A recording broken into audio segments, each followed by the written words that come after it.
Hello guys, master piece വ്ലോഗിൻ്റെ മറ്റൊരു വീഡിയോയിലേക്ക് നിങ്ങൾക്ക് എല്ലാവർക്കും സ്വാഗതം. നമ്മൾ അടുത്തൊരു വീഡിയോ ആയിട്ട് വന്നിരിക്കുകയാണ്. എന്താണെന്ന് വെച്ചാൽ നമ്മളിന്നൊരു അടിപൊളി കിഡിലിന് ഒരു ഷെയ്ക്ക് ഉണ്ടാക്കാൻ പോവുകയാണ്. നമുക്കിന്നെ സിമ്പിളായിട്ട് ഉണ്ടാക്കാൻ പറ്റിയ ഒരു രീതിയാണ്, വീട്ടുകാർക്ക് അല്ലെങ്കിൽ മറ്റുള്ളവർക്കൊക്കെ ഉണ്ടാക്കി കൊടുക്കാൻ പറ്റിയ ഒരു സംഭവം കൂടി കേട്ടോ. അപ്പോൾ വീഡിയോ മുഴുവനായിട്ട് കാണുക. അതുപോലെ തന്നെ ഞങ്ങളുടെ മാസ്റ്റർ പീസ് വ്ലോഗ് എന്ന് പറയുന്ന ഒരു ചാനൽ സബ്സ്ക്രൈബ് ചെയ്യുക. അതിൽ സബ്സ്ക്രൈബ് ചെയ്ത് നോക്കുക. പിന്നെ നമ്മുടെ ഗിവ് അവേയുടെ കാര്യം മറക്കരുത്. 1 മില്യൺ സബ്സ്ക്രൈബേഴ്സ് ഈ ഒരു ചാനലിൽ ആവാനായിട്ടുണ്ട്. ആയിക്കഴിഞ്ഞാൽ ഒരു റെഫ്രിജറേറ്റർ നിങ്ങൾക്കായിട്ട് ലഭിക്കുന്നതാണ്. അതിനായിട്ട് എല്ലാ വീഡിയോക്കും കമൻറ്റ് ചെയ്യുക, ഈ ഒരു വീഡിയോക്കും കമൻറ്റ് ചെയ്യുക കേട്ടോ. അപ്പോൾ കൂടുതലായിട്ടെന്ന് പറയുന്നില്ല, നമുക്ക് എങ്ങനെ ഇത് ഉണ്ടാക്കാം എന്നുള്ളത്. നമുക്ക് ഇതിനായിട്ട് ആവശ്യമുള്ള സാധനങ്ങൾ കിറ്റ്കറ്റ് എടുത്തു, ബൂസ്റ്റിൻ്റെ ഒരു പാക്ക് എടുത്തിട്ടുണ്ട്, അതുപോലെ തന്നെ കുറച്ച് പാൽ എടുത്തിട്ടുണ്ട് കേട്ടോ. പിന്നെ അതുപോലെ തന്നെ ആവശ്യത്തിന് പഞ്ചസാര, പിന്നെ ഐസ്ക്രീം എടുത്തിട്ടുണ്ട്, പിന്നെ കസ്കസ് ആണ് എടുത്തിരിക്കുന്നത്. കസ്കസ് വെള്ളത്തിലിട്ട് പൊതിർത്തി വെക്കണം. ഇതേപോലെ കുറച്ച് വെള്ളം എടുക്കുക, അതിലേക്ക് കുറച്ച് കസ്കസ് ഇട്ട് കൊടുക്കുക, അതിനുശേഷം പൊതിർത്തി വെക്കുക. ഇനി മിക്സിയിലേക്ക് നമുക്ക് ഒഴിക്കാം. ആദ്യം തന്നെ പാൽ ഒഴിച്ചു കൊടുത്തു, അതിനുശേഷം ബൂസ്റ്റ് പൊട്ടിച്ച് അതിലേക്ക് ഇട്ട് കൊടുത്തിരിക്കുകയാണ്. പിന്നെ നമ്മൾ ചെയ്തിരിക്കുന്നത് കിറ്റ്കറ്റും ഇതേപോലെ തന്നെ പൊട്ടിച്ചിട്ട് അതിലേക്ക് ചേർത്ത് കൊടുത്തു. പിന്നെ അതിനുശേഷം പഞ്ചസാര ഇട്ട് കൊടുക്കുക, ആവശ്യത്തിനനുസരിച്ച് മധുരത്തിനനുസരിച്ച് പഞ്ചസാര ഇട്ട് കൊടുക്കുക കേട്ടോ. എന്നതിനുശേഷം നന്നായിട്ടൊന്ന് മിക്സ് ചെയ്തെടുക്കാം.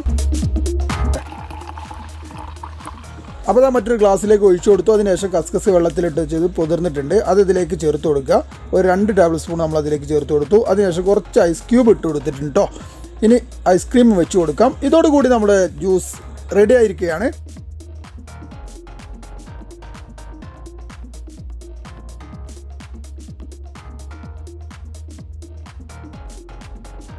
ഗൈസ്, നമ്മൾ ഷെയ്ക്ക് ഇതാ റെഡി ആയിരിക്കുകയാണ്. എന്തൊക്കെ ഇൻഗ്രീഡിയൻസ് ഉപയോഗിച്ചു എന്നൊക്കെ നിങ്ങൾക്ക് മനസ്സിലായി കാണുമെന്ന് വിചാരിക്കുന്നുണ്ട്. ഇനി ഇതൊന്ന് കുടിച്ച് നോക്കാം എങ്ങനെയുണ്ട് എന്നുള്ളത്. അപ്പോൾ ആദ്യം തന്നെ മുകളിലുള്ള ഐസ്ക്രീം നിർബന്ധമുള്ള സംഭവമൊന്നുമില്ല കേട്ടോ. ഐസ്ക്രീം ജസ്റ്റ് ഒന്ന് ഇളക്കി കൊടുക്കാം. എന്നതിന് ശേഷം ചിന്തി പോകുന്നുണ്ട്. എന്നതിന് ശേഷം നമുക്കൊന്ന് കുടിച്ച് നോക്കാം.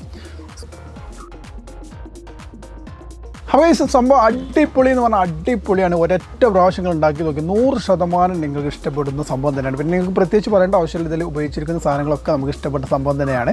അതുകൊണ്ട് തന്നെ എല്ലാവരും ഒരു പ്രാവശ്യം ട്രൈ ചെയ്ത് നോക്കുക. ഇതുപോലെയുള്ള സാധനങ്ങളൊക്കെ ഉണ്ടെങ്കിൽ പെട്ടെന്ന് തന്നെ നമുക്ക് ഒരു ഇതുപോലെ വിരുന്നുകാരൊക്കെ വരുമ്പോൾ പെട്ടെന്ന് ഉണ്ടാക്കി കൊടുക്കാവുന്നതാണ്. അപ്പം ഇന്നത്തെ വീഡിയോ ഇതാണ്. നിങ്ങൾക്ക് ഇഷ്ടപ്പെട്ട് കാണുമെന്ന് വിചാരിക്കുന്നുണ്ട്. ചെറിയ ഷോർട്ട് വീഡിയോ ആയിരുന്നു. പിന്നെ അതുപോലെ തന്നെ ഞങ്ങളുടെ മാസ്റ്റർ പീസ് വ്ലോഗ് സബ്സ്ക്രൈബ് ചെയ്യുക. ഞാൻ ആദ്യത്തിൽ പറഞ്ഞ പോലെ തന്നെ ഗിവ് അവേക്ക് എല്ലാവരും കമൻറ്റ് ചെയ്യുക കേട്ടോ. അപ്പോൾ നല്ലൊരു കിടിലൻ വീഡിയോ ആയിട്ട് വീണ്ടും കാണാം. Bye bye.